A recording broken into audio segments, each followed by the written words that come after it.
In primetime news this evening, lives and livelihood are at risk in sections of rural St. Andrew. World-famous Eastern attraction forced to close as health authorities red flagged the location. And Jamaican security personnel now in Haiti to bolster international peacekeeping response.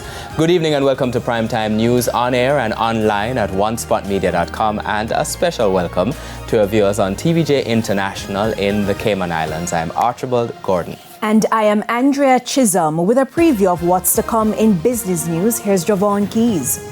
Last year, after the SSL saga, there was much talk about the Twin Peaks model. Now, what's happening with that? I'll have the latest from the BOJ governor in the business day. Thank you, Keys. And Jermaine Brown has a preview of Primetime Sports. Jerry? Well, thanks, Archie. Well, the Diamond League final begins tomorrow, a two-day meet in Brussels, Belgium. And a reggae boy has found himself in hot water, shall we say. We'll tell you more a bit later. A former reggae boy, that is. We'll tell you more a bit later on.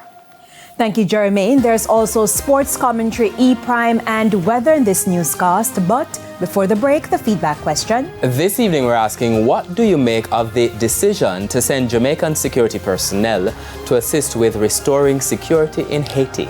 Share comments online, facebook.com/televisionjamaica, and post on X at TVJ News Center.